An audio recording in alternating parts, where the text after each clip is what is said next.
this programme for some time now, the questions over the Obama administration's investigations of journalists. Critics of those investigations believe that they've just poured rocket fuel on the flames. They point to the news that the chief Washington correspondent for Fox News, James Rosen, was secretly investigated by the Department of Justice for his role in the possible leaking of information from the State Department about North Korea back in 2009.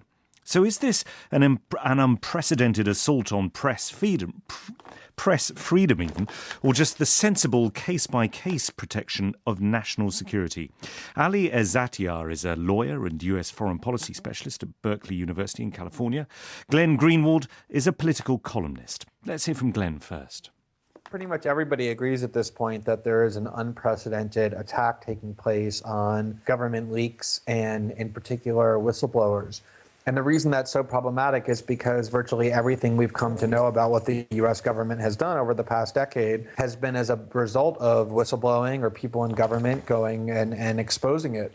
And so by prosecuting whistleblowers under the espionage statute at double the rate that all previous administrations combined have done, and now trolling through the phone records and reading the emails of reporters like they've done at Fox News and AP, it is really chilling and deterring and putting a really intense climate of fear on the news gathering process. Dr. Ezzatyar, do you see it that way? Chilling and unprecedented? The reality is we're living with imperfect information on this particular matter at the moment. I don't think anyone disagrees that classified information shouldn't be revealed.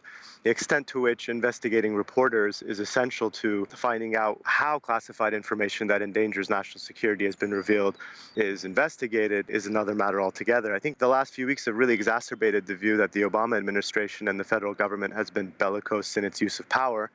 And that doesn't help the fact that this is a newsworthy item today. But it's important to remember as well that the media's integrity in dealing with information and obtaining and revealing information has also been a particular issue of recent. And this may have played a role in some of the government investigators' decisions to pursue these matters more aggressively. So I think living with imperfect information on the subject, chilling might be a bit strong. Glenn Greenwald, isn't it a reasonable point to make that we don't know exactly what the government is concerned about, except in the broadest terms, if it is the case that they are concerned about dangers to national security, it's reasonable for them to investigate even journalists? The premise is false and the conclusion is dangerous.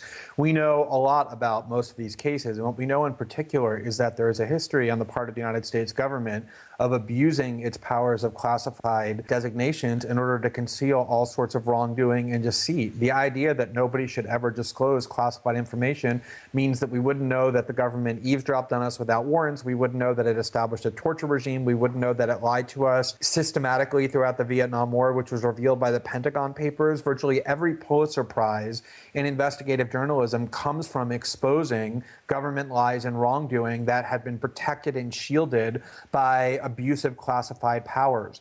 And if you want to endorse the idea that the government can go and intrude into the private communications of journalists without their even knowing that it's being done, which means they don't even have the opportunity to go to court and get a ruling as to whether or not it's legal or proper, what you're doing is putting a monopoly in the hands of the U.S. government to determine what information the public knows about what it's doing and what it isn't doing, which is the way that tyranny is established. And that's why there's a free press protected in the First Amendment, and we know more than enough about these cases. A lot of these prosecutions have fallen apart. Courts have been contemptuous of how frivolous they are to try and put people in prison for decades for standard whistleblowing.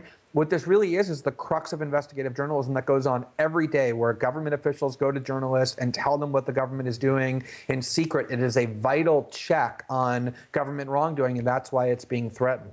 Ali Ezzatyar, isn't it reasonable to say that press freedom is something we can all venerate, but it's something that can very easily be undermined? I'm partial to Glenn's argument, but the exception doesn't really make the rule. There's some ambiguity about where the First Amendment stops in protecting individuals who disclose classified information, obviously. The legislation, as anyone would agree, is broad, and it's outlining the revelation of any information that may cause injury to the United States. Historically, individuals who merely reveal classified information we're not seeing as being complicit or aiding or abetting if they're in a journalistic capacity or something of that sort. But it's really important that whether or not something is in bad faith is analyzed on a case-by-case basis. You know, if a journalist reveals something in bad faith, then that's the law.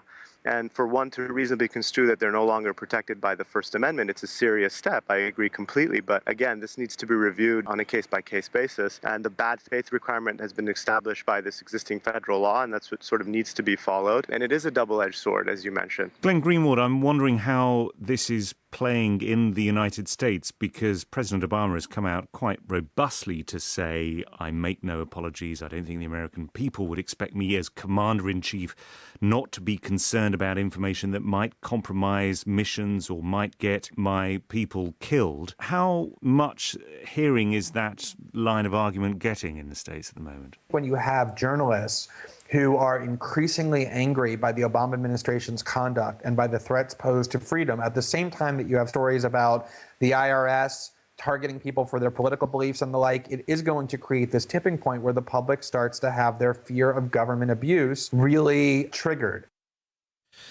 That was Glenn Greenwald. I was also talking to Ali Ezzatyar here on the BBC World Service News Hour programme.